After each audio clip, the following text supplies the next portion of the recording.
अस्सलाम वालेकुम। आज का जो लेक्चर है हमारा वो है जी 3 फेज़ इंडक्शन मोटर के बारे में। पहले हमने सिंगल फेज़ इंडक्शन मोटर का पढ़ा था, आज हम पढ़ेंगे 3 फेज़ इंडक्शन मोटर होती क्या है, कैसे काम करती है। तो इसके अंदर आज के लेक्चर के अंदर सिर्फ इसके हमने ओवरव्यू लेना है, ठीक है। नेक्स्ट जो लेक्चर होगा उसके अंदर वर्किंग प्रिंसिपल, फिर उसके बाद कंस्ट्रक्शन, और इस तरह से इसकी हमने तरतीब से सारा चलना है। Induction motor 3 phase induction motor को कवर करना है। तो आज यहाँ पे आप देख रहे हैं कि इसके दो जो इंडक्शन मोटर है 3 फेज़ इंडक्शन मोटर, इसके दो मेन पार्ट्स होते हैं, ठीक है। एक को हम कहते हैं स्टेटर और दूसरे को कहते हैं रोटर। स्टेटर जो है ये जो बाहर की इसकी वाइंडिंग है, जो साकिन वाइंडिंग है, स्टेशनरी वाइंडिंग है, उसको स्टेटर कहते हैं, ठीक है। और जो अंदर घूमने वाला हिस्सा है उसको रोटर कहा जाता है। तो इसके रोटर की जो दो टाइप्स आ जाती हैं, रोटर के फ़र्क दो आगे टाइप्स हैं इसकी। एक वाउंड रोटर होता है, दूसरा स्क्वायरल केज होता है। वाउंड रोटर जो होता है इसके अंदर वाइंडिंग होती है, ठीक है। जो स्क्वायरल केज होता है इसके अंदर वाइंडिंग नहीं होती बल्कि कोई कॉपर की बार्स होती हैं। स्क्वायरल केज इसलिए कहा जाता है क्योंकि स्क्वायरल कहते हैं गुलहरी को और इसका जो केज कहते हैं पिंजरे को, ये गुलहरी के पिंजरे जैसा होता है। इस पर हम डिटेल से पढ़ेंगे इनको, ठीक है। आज जो हमने ओवरव्यू लेना है इसके ऊपर कि आप ये सर्किट डायग्राम एक देख रहे हैं 3 फेज़ इंडक्शन मोटर का। इसका मतलब क्या है कि इसके अंदर 3 वाइंडिंग्स होंगी, ठीक है। ये एक 2 पोल मशीन है बेसिकली, ठीक है। इसमें 2 पोल की ये टोटल मशीन है, ठीक है। हर पोल के अंदर 3 वाइंडिंग्स होंगी। यहाँ पे आप देख रहे हैं कि एक ये वाइंडिंग है ब्लैक में, दूसरी ब्लू कलर में और इसी रेड कलर में। ये एक जो सेट है इसका, ये एक पोल है, और ये जो दूसरा सेट है यहाँ से ये रेड ब्लू और ये ब्लैक, ये दूसरा एक सेट, ठीक है। ये एक पोल है। तो ये 2 पोल की मशीन है, इसका ये स्टेटर वाइंडिंग कहलाएगी, और इसके अंदर ये रोटर है। रोटर की बार्स भी होती हैं, रोटर वाइंडिंग भी होती है, ये उसकी डिफरेंट टाइप्स में आ जाएगी। तो इसके अंदर आप ये देखेंगे 3 जो पहली जो वाइंडिंग है U1 V1 इनको नाम दिया गया U1 V1 W1, ठीक है। इस वाइंडिंग के एक टर्मिनल को U1 और इसी का जो दूसरा सेकंड टर्मिनल होगा यहाँ से होते हुए इधर आ रहा है U2, ठीक है। एक साइड को U1 दे दिए नाम और दूसरी को U2 दे दिए, ठीक है। इसी तरह जो दूसरी वाइंडिंग है इसका एक टर्मिनल V1 है, जिसके ऊपर से होते हुए वाउंड यहाँ से होते हुए इस वाइंडिंग में से यहाँ से होते हुए ये V2 आ गया। इसी तरह जो W1 है, W1 यहाँ से होकर इसके ऊपर वाउंड हो रहा है और यहाँ से फिर ये इसके अपोजिट पोल्स एक दूसरे के बिल्कुल अब ब्लैक यहाँ से है, इसके अपोजिट यहाँ पे ब्लैक है। ब्लू इधर है तो ब्लैक, इसके अपोजिट यहाँ पे दूसरी वाइंडिंग है, दूसरा फेज़ है, तीसरा यहाँ पे और इसके अपोजिट ये है, और इसका हमने दूसरा सिरे का नाम दे दिया है W2, ठीक है। आपने जब भी एक 3 फेज़ इंडक्शन मोटर होगी उसके अंदर आप देखेंगे कि 6 टर्मिनल उसके बाहर आ रहे होते हैं, ठीक है। 6 टर्मिनल्स होते हैं। एक को हम कहते हैं U1 V1 W1, दूसरा जो है U2 V2 और W2। ये इसका एक टर्मिनल बॉक्स है या कनेक्शन बॉक्स है, जिसके ऊपर आप 3 फेज़ इंडक्शन मोटर को जब देखेंगे तो उसके ऊपर ये कनेक्शन बॉक्स बना होगा जिसके ऊपर ये कनेक्शन लिए जाते हैं।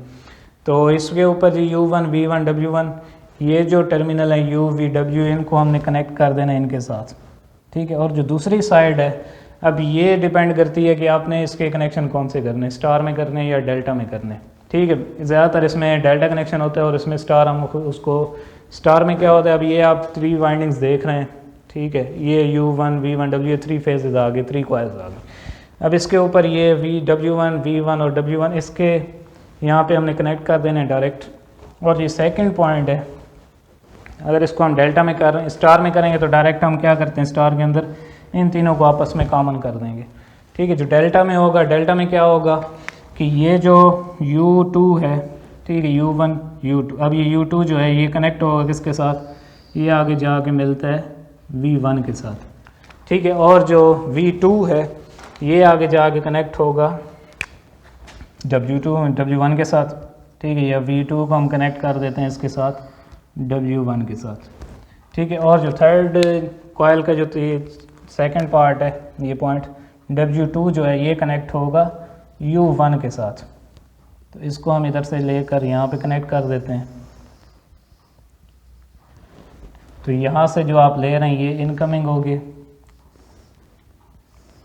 जो ये वाली टर्मिनल्स हैं U1 V1 W1 जो यहाँ से आ रही हैं पॉइंट्स, वो आपने कहाँ कनेक्ट कर देना है इनके साथ U1 V1 और W1।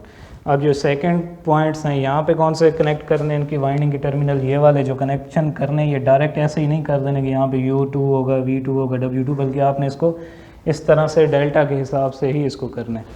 कि आप यहाँ पे देख रहे हैं कि U2 जो है ये किसके साथ कनेक्ट हो रहा है, V1 के साथ हो रहा है। तो इसका मतलब है U2 जो है ये V1 के साथ कनेक्ट होगा। तो यहाँ पे V1 किस जगह पे, यहाँ पे। तो V1 के अपोजिट जो यहाँ पे आप लगाएंगे तो ये U2 जो होगा वो इस जगह पे आएगा, बल यहाँ पे इसको आप ऐसे लिखेंगे, इस जगह पे जो होगा वो होगा U2 टर्मिनल, इस पॉइंट के साथ जो कनेक्ट होगा ये वाला, ठीक है। इसी तरह यहाँ पे आप देखें तो V2 जो है ये भी किसके साथ कनेक्ट हो रहा है, W1 के साथ। तो यहाँ से V2 और W1, ये W1 है, यहाँ पे क्या चीज़ है, V2 है।